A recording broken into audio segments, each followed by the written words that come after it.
आज मैं आपको एक ऐसी कथा सुनाने जा रहा हूँ जिससे आपको ये पता चलेगा कि भगवान कृष्ण का नाम लड्डू गोपाल कैसे पड़ा। लेकिन उससे पहले आप हमारे चैनल को सब्सक्राइब जरूर करें, जिससे आपको रोचक ज्ञानवर्धक धार्मिक पौराणिक कथाएं सुनने को मिलती रहें।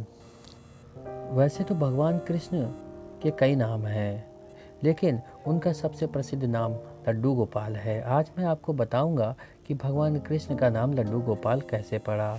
भगवान कृष्ण को कोई श्याम, मोहन, बंसीधर, कान्हा, ना जाने कितने नाम से लोग पुकारते हैं, लेकिन उनका सबसे प्रसिद्ध नाम लड्डू गोपाल है। क्या आप जानते हैं कि भगवान कृष्ण का नाम लड्डू गोपाल क्यों पड़ा? कहते हैं कि ब्रज की भूमि में बहुत समय पहले एक भगवान श्री कृष्ण के परम भक्त रहा करते थे। उनका नाम कुंभन दास जी था। उनका एक पुत्र था जिसका नाम रघुनंदन था। कुंभन दास जी के पास बांसुरी बजाते हुए श्री कृष्ण का एक विग्रह था। विग्रह चित्र को कहते हैं। वे हर समय प्रभु की भक्ति में लीन रहा करते थे। पूरे नियम से श्री कृष्ण की सेवा किया करते थे। वे उन्हें छोड़कर कहीं नहीं जाते थे, जिससे उनकी सेवा में कोई विघ्न ना आ सके। लेकिन एक दिन वृंदावन में उनके लिए एक भगवत कथा का न्योता आया। पहले तो उन्होंने मना कर दिया, लेकिन बाद में लोग जब जोर देने लगे तो वह तैयार हो गए। उन्होंने सोचा कि कथा करके रोज की तरह वापस लौट आएंगे और भगवान सेवा का नियम भी नहीं टूटेगा। उन्होंने अपने पुत्र को समझाया कि मैंने भोग बना दिया है, तुम ठाकुर जी को समय पर भोग लगा देना। और वे चले गए। रघुनंदन जी ने भोजन की थाली ठाकुर जी के सामने रखी, जो उनके पुत्र थे। वे अत्यंत सरल मन से आग्रह करने लगे कि ठाकुर जी आओ, भोजन का भोग लगाओ।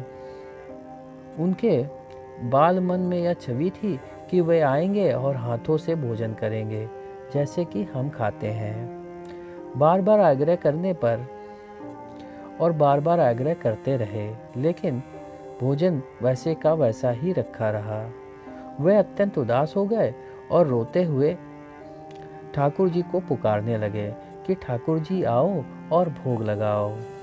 अब ठाकुर जी ने भी बालक का रूप धारण किया और भोजन करने बैठ गए। रघुनंदन भी प्रसन्न हो गए। रात को जब कुंभन दास जी लौटे तो उन्होंने पूछा कि भोग लगाया था बेटा?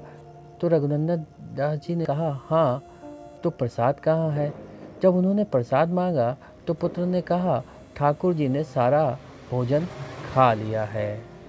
उन्होंने सोचा कि बच्चे को भूख लगी होगी तो उसने खुद ही खा लिया। अब तो यह रोज का नियम हो गया था कि कुंभन दास जी भोजन की थाली लगा कर जाते और रघुनंदन ठाकुर जी को भोग लगाते, और जब प्रसाद मांगते तो एक ही जवाब मिलता कि सारा भोजन उन्होंने खा लिया। कुंभन दास जी को अब लगा कि पुत्र झूठ बोलने लगा है, लेकिन उन्होंने उस दिन लड्डू की थाली सजाकर उनको दी और छुपकर सब देखने लगे कि बच्चा करता क्या है। रघुनंदन ने रोज की तरह ठाकुर जी को पुकारा तो ठाकुर जी बालक के रूप में प्रकट हुए और लड्डू खाने लगे।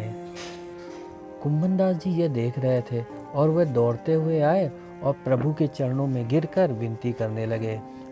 उस समय ठाकुर जी के एक हाथ में लड्डू और दूसरे हाथ का लड्डू उनके मुख में जाने ही वाला था और वे जड़ हो गए, अर्थात वे पत्थर में बदल गए। उसके बाद से उनकी इसी रूप में पूजा होने लगी और वे लड्डू गोपाल कहलाने लगे। तो दोस्तों, आपको ये कथा कैसी लगी है कमेंट करके ज़रूर बताएं, तथा हमारे चैनल को सब्सक्राइब करना बिल्कुल मत भूलिएगा।